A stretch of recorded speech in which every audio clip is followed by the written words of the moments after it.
Kasus dugaan pembunuhan berencana yang menjerat Ferdy Sambo membuat publik bertanya perihal hierarki di tubuh kepolisian. Ferdy Sambo yang berpangkat Irjen dianggap memiliki pengaruh yang besar sehingga kasusnya terkesan berbelit-belit. Menteri Koordinator Bidang Politik, Hukum dan Keamanan, Menko Polhukam, Mahfud MD mengatakan, Irjen Ferdy Sambo ditakuti internal Polri. Bahkan, kata Mahfud, Jenderal Bintang 3 yang secara struktural berada di atas Sambo juga takut hal ini. Karena sebelum menjadi tersangka pembunuhan berencana Brigadir J, Sambo merupakan Kadif Propam Polri. Namun ada juga Jenderal Bintang 3 yang siap mundur jika Ferdy Sambo tidak ditetapkan sebagai tersangka. Diulik dari berbagai sumber, terdapat 7 Jenderal Polisi Bintang 3 di tubuh Polri. Dari jumlah itu, ada di antara mereka yang akan masuk usia pensiun pada 2023. Jumlah polisi yang memiliki Bintang 3 biasanya ditempatkan di jabatan strategis, seperti Wakil Kepala Polri, Wakapolri, Inspektur Pengawasan Umum, Irwasum, dan Kepala Badan Pemeliharaan Keamanan, Kabaharkam. Berikut selengkapnya 7 sosok polisi Bintang 3 di tubuh Polri. 1. Komjen Gatot Edi Pramono. Salah satu perwira tinggi polisi yang lahir pada tanggal 28 Juni tahun 1965 ini mengemban amanat sebagai Wakapolri sejak tanggal 7 Januari tahun 2020. Komjen Gatot akan memasuki usia pensiun pada Juni tahun 2023. Sebelum menjadi Wakapolri, Gatot Edi Pramono menjabat sebagai Kapolda Metro Jaya pada 2019. Jabatan lain yang pernah diemban Gatot Edi Pramono adalah sebagai Kapolres Blitar, Sekretaris Pribadi Kapolri dan Kapolres Metro Depok, 2008. Selain itu, Gatot Edi Pramono pernah menjadi Kapolres Metro Jaksel, 2009, Direktur Reskrimum Polda Metro Jaya, 2011. Ia pun sempat mengemban jabatan sebagai analis kebijakan Madya Bidang Pidum Bareskrim Polri, 2012, dan Kabak Dukminops Robinops Sops Polri, 2013. Wakapolri Komjen Gatot Edi Pramono kini memegang sementara jabatan Kepala Divisi dan Profesi Pengamanan, Propam, Polri. Keputusan itu diambil Kapolri Jenderal Polistio Sigit Prabowo usai memutuskan untuk menonaktifkan sementara Kadif Propam, Irjen Pol Ferdy Sambo. 2. Komjen Agung Budi Marioto. Pria kelahiran tanggal 19 Februari tahun 1965 ini merupakan perwira tinggi Polri yang menjabat sebagai Irwasum sejak tanggal 1 Mei tahun 2020. Sebelumnya dia menjabat sebagai Kepala Badan Intelijen dan Keamanan, Kabaintelkam, Polri.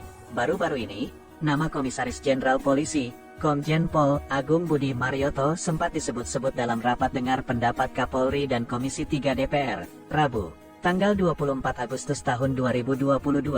Ia mendapat pujian dari anggota Komisi 3 DPR atas kerja kerasnya sebagai Ketua Tim Khusus Polri yang mengusut kasus pembunuhan Brigadir J oleh Inspektur Jenderal Polisi, Irjen Pol Ferdy Sambo.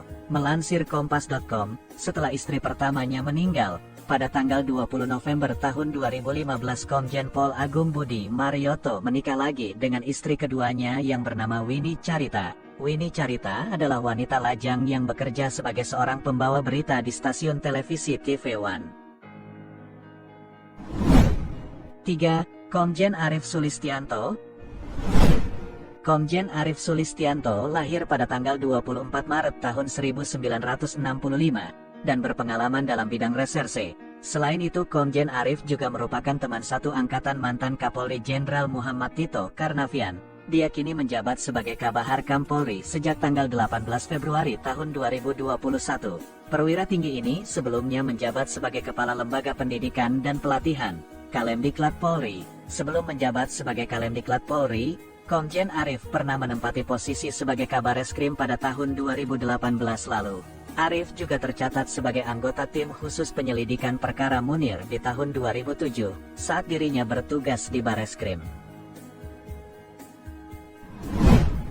4. Komjen Anang Revandoko. Sosok perwira tinggi Komandan Korps, Dangkor Brimob Komjen Anang Revandoko kerap terdengar di telinga sebagian besar orang yang mengikuti kasus kematian Brigadir J. Anang merupakan komandan baru Barada Richard Eliezer atau Barada E, tersangka penembakan Brigadir J.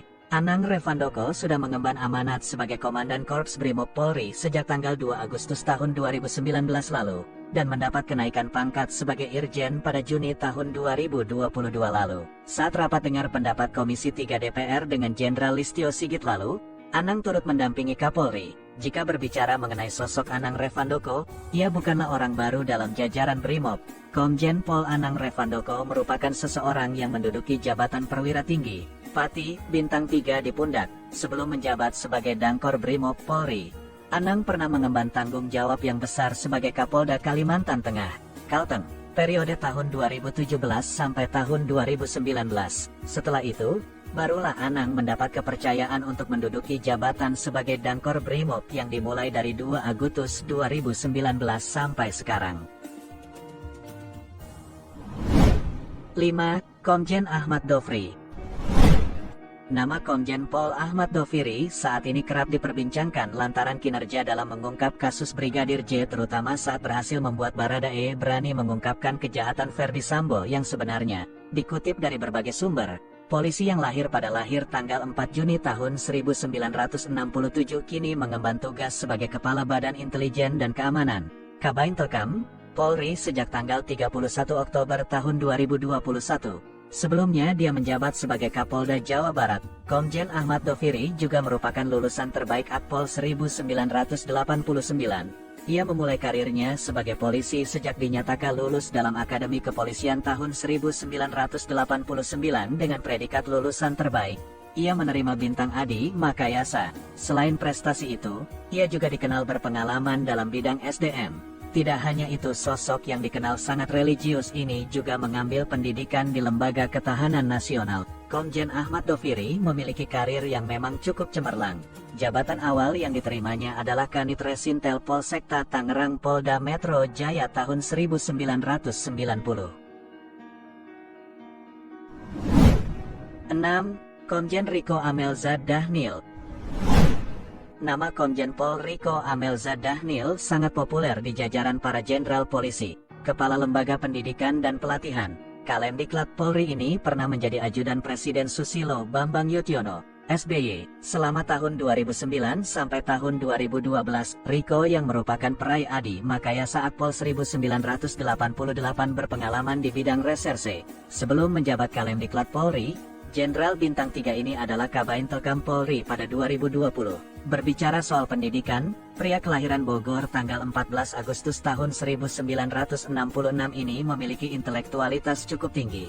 Setelah lulus Akpol, dia mengambil studi S2 Ilmu Administrasi di Universitas Indonesia. Pada tahun 2001, doktoral S3 pada Kajian Ilmu Kepolisian UI pada 2008 dengan predikat cum laude. Kemudian, diangkat sebagai guru besar dalam jabatan profesor di bidang ilmu kajian ilmu kepolisian pada Perguruan Tinggi Ilmu Kepolisian pada tanggal 1 Agustus tahun 2020 oleh Menteri Pendidikan dan Kebudayaan Nadiem Anwar Makarim. 7. Komjen Agus Andrianto. Kepala Badan Reserse Kriminal atau Kabareskrim Polri, Komjen Pol Agus Andrianto belakangan ini menjadi pusat perhatian publik setelah mengusut kasus penembakan terhadap Brigadir J yang terjadi di rumah dinas mantan Kadif Propam Polri, Irjen Pol Ferdi Sambo. Komjen Pol Agus Andrianto merupakan lulusan Akademi Polisi 1989 yang memiliki segudang pengalaman dalam bidang reserse. Pria kelahiran Blora, Jawa Tengah tanggal 16 Februari tahun 1967 itu memulai karirnya pada 1990 sebagai Pamapta Polres Dairi, Sumatera Utara. Pada tahun 2021 lalu ketika Polri melakukan rotasi besar-besaran, Komjen Agus mendapatkan jabatan barunya dengan mengisi kekosongan posisi Kabareskrim usai ditinggal Jenderal Listio Sigit Prabowo yang diangkat sebagai Kapolri. Sebelumnya Kepala Bareskrim Polri ini juga sempat menjadi ketua tim penyidik kasus penistaan agama yang menyeret Basuki Cahayapurnama, Ahok, pada 2016 lalu. Saat itu ia menjabat sebagai Dirtipidum Bareskrim.